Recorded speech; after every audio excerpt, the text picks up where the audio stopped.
Hey everybody, welcome to C3 Kids Online K-3 edition. I'm Lisa and I'm the elementary director here at Community Christian Church in White Marsh, Maryland, where we are all about helping people find their way back to God. I'm so glad you've tuned in today because C3 Kids Online K-3 edition is the place for kindergartners through third graders to learn all about Jesus and how much He loves us. Here's what you can expect from our program today. You'll have the opportunity to connect with God and worship Him while singing and dancing if you want. Then you'll hear a true story from the Bible during a fun and sometimes crazy thing called the Story Lab. You'll hear about your part in God's big story and be given one main thing to remember that you can reflect on and have conversations about all week long at home. Now, of course, I'm so glad you've joined online today, but I'd love to invite you to come to an in-person service. We've got a program designed with you in mind. It's a super fun place for kids in kindergarten through third grade to meet other kids their age, connect in a small group, and learn all about Jesus and how to best follow Him. If you want to come to an in-person service, head to our website, communitycc.net, where you can find all the details. You can even pre-register for your visit. Well, your countdown's on its way, so let's get started with C3 Kids Online K-3 edition.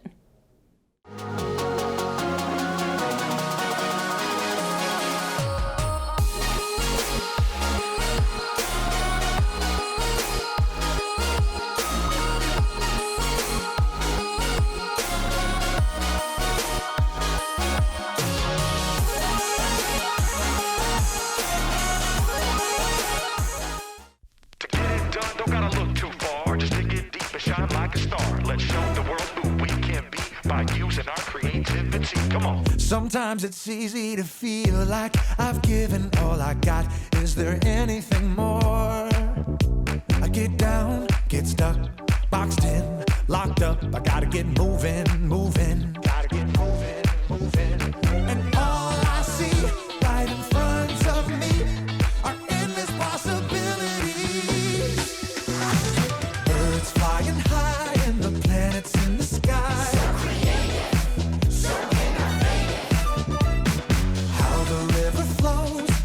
The grass grows. So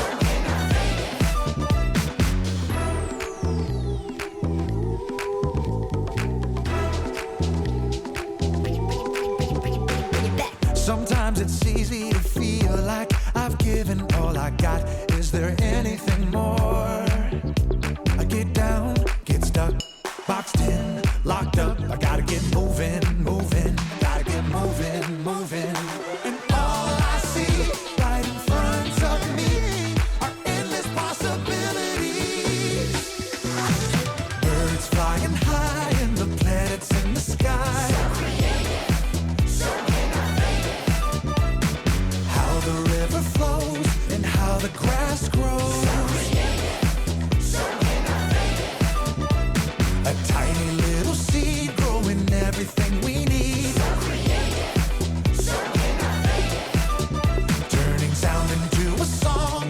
Wanna sing along. So creative, so innovative.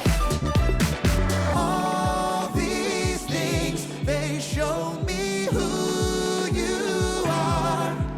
I'm made by you, created for you, and I'll share you with the world. Birds flying high and the planets in the sky. So creative, yeah. So innovative. That's right.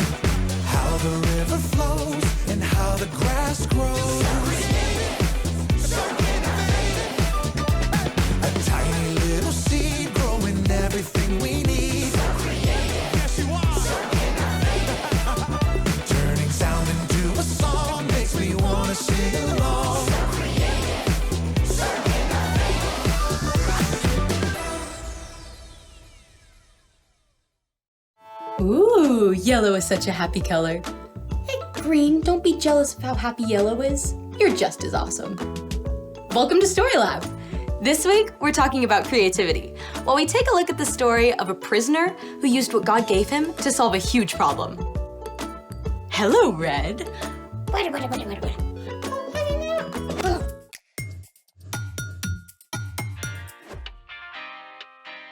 Hey, I'm Skylar, and I'm waiting for... I'm here! I'm Sebastian. Okay, great. Today, we're talking about creativity, which is using your imagination to do something new. What do you have here? A bag of gold. Actually, corn can come in many colors besides yellow. Black and brown. Red and orange. Green and blue. Even purple and pink. There are many colors, but this corn is yellow. But why have you brought in the corn? Well, I was at the store and they had so much and they were selling it at a really low price, and I thought we could use it for today's activity. Or someday. It's just that I also went to the store that was having a sale on something. Food coloring. We use a lot of food coloring around here. Right? But they had all 7 colors of the rainbow, and I thought we could use those for our activity today. We have a problem. I guess we didn't plan very well. Maybe we could use our imaginations to find a solution. What's something we can make that uses both corn and food coloring?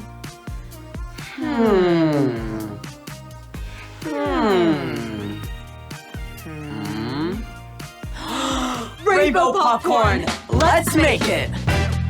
The first thing we need to do is Pop this corn. Whoa, never saw popcorn pop that fast. pop your popcorn however you like to do it in your home. Then separate it into containers for each color you want to use. We have 7 colors, so we have 7 bowls of popcorn.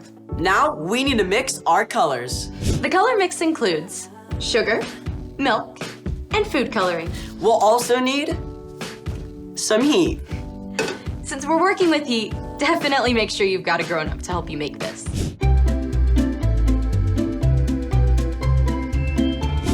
Let's mix our colors. First, we need 1/3 cup of sugar. I love sugar. Me too, maybe a little too much. And we pour it in. Next, you need 2 tablespoons of milk. 1, and 2. Finally, we'll need the food coloring. Let's start with purple. Yes, purple. Alrighty. Mix while you add the color. Add as much as you need to make sure you get the color you want. 3 to 4 drops. That purple looks amazing. You want to mix until you can't quite see the sugar granules anymore. It might take 2 or 3 minutes. When it's ready, we add the popcorn to the color, 2 to 3 cups at a time. And we stir quickly to spread the color around. All right, ready? 3, 2, 1, go. Let's go.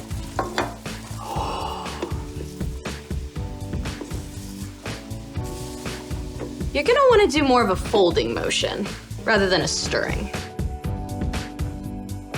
Wow, this looks delicious. Can we eat it now? We actually have to wait for the sugar to cool and harden. Okay, speaking of waiting, it's time for... The story before the story. Today, we're in book 1 of the Old Testament, Genesis. God created this amazing world, but people turned away and broke their relationship with God. But God had a creative plan. God promised to restore people to relationship through Abraham and Sarah's family. One of Abraham's great-great-grandsons was Joseph. God had given Joseph a gift for understanding dreams, but this gift got him into trouble with his brothers. Long story short, they sold him to be enslaved in Egypt. Even worse, Joseph was lied about and thrown into Pharaoh's prison. But God had also given Joseph the gift of wisdom and the ability to lead others. So, even though he was in prison, Joseph was placed in charge of all the other prisoners. Which is where our story starts. Take it away! Hey everyone, I'm Erica. Hey, Erica! Joseph must have felt like he had a world of problems on his back, but he was about to face a challenge bigger than being in prison. In fact, this challenge was bigger than the whole country of Egypt. But God had been preparing Joseph for many years. One day, Joseph saw that two of the other prisoners were upset. What's wrong? Are you okay? We both had dreams last night that have left us confused. Yeah, we can't figure them out. Because of his gift from God, Joseph was able to understand what the dreams meant, and everything Joseph told the two men came true. One of the men, the Pharaoh's drink taster, was released from prison just 3 days later. Before he left, he promised to tell Pharaoh about Joseph. But the drink taster forgot. Years went by. Yes, years. Joseph continued to serve faithfully in the prison. One day, Pharaoh himself had 2 dreams that he could not figure out. Can no one tell me what these dreams mean? Pharaoh had asked all the magicians and wise men of Egypt to help him, but none of them could offer an explanation. Oh, great Pharaoh, I've just remembered. 2 years ago, you were angry and put me in prison. While I was there, I had a dream, and a young Israelite man told me what it meant. Everything he said came true. Guards, bring me this Israelite at once. Joseph was given clean clothes and a haircut and presented to Pharaoh. I've heard you can interpret dreams. I can't do it. My God is the one who knows what dreams mean. Good enough for me. Here is my first dream. I was standing at the edge of the Nile River. 7 healthy cows came out of the water and started to eat. Then 7 bony, unhealthy cows came out of the water and ate the healthy cows, but stayed just as bony as they were before. Pharaoh also explained the second dream, in which the same thing happened with heads of grain. Now, young man, what do you say? God had given Joseph a gift, and Joseph had practiced for many years. He was ready. Both of Pharaoh's dreams mean the same thing. God is showing you the future. The 7 healthy cows and heads of grain represent 7 years where you will have plenty of food to harvest, more than you'll need. And the 7 skinny cows and dried up heads of grain represent 7 years of famine and hunger. Then, God gave Joseph a creative idea. You should find a man who is wise, understanding, and trustworthy. Put him in charge of all the food in Egypt. During the 7 years of plenty, he should gather and store it up. Then, during the years when there is very little, you'll have plenty to share. Pharaoh looked at Joseph in amazement. I think you are that man. Your God, who has given you this understanding, will be with you. So, I will make you second in command of all of Egypt. Joseph was given finer robes and even Pharaoh's official ring. He had been enslaved or in prison for more than 10 years, yet now he was the second most important person in the whole land. During the next 7 years, Joseph traveled all over, making sure grain was stored up. Huge amounts of grain. So much grain, they couldn't even count it. Then, the famine came. No one could find enough to eat in Egypt or the lands beyond. People came from everywhere to beg Pharaoh for food. And he sent them to Joseph, who provided what each family needed to live. Even Joseph's own family came from Canaan in search of food. And in the end, the creativity God gave Joseph helped save Joseph's family from starvation too. The end. So, was this a brand new way of storing food that Joseph invented? Well, the Egyptians have never needed to store up this much food for so long. I mean, I can't imagine where I want to put all my popcorn for the next 7 years, along with all the other food. So, What's our part in the story? You may never be imprisoned unfairly or asked to appear before a king, but we all encounter problems to solve in our daily lives. Some can seem smallish, and some can seem really big. Like if I have a disagreement with one of my friends on how to play a game. You can use the creativity God's placed inside you to figure out a new way to play together. I feel like I'm not always that good at that kind of problem solving. Well, remember that God has always been in the business of problem solving. Even when we turned away, God sent Jesus to restore our relationship with God. We're each made in God's image, so we can reflect that problem-solving creativity. But it does take practice. Joseph had to practice his gifts for years before he found himself in front of Pharaoh.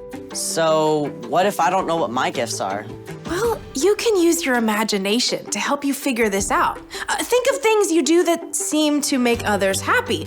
Maybe writing a story or planning a party. I like making snacks for my friends. I like helping people organize things. Sounds like you're on the right path. See you next time. Bye. Bye, Erica. So here's the thing. You can use what God gave you to solve problems. Just like Joseph did. Just like we used our imagination for rainbow popcorn. Do you think we should eat it all now or save some for later? We should definitely save some for later, or you're gonna need a creative solution for a tummy ache. Yum. Thanks for joining us in the Story Lab. See you next time. Let's go. Yes. First time.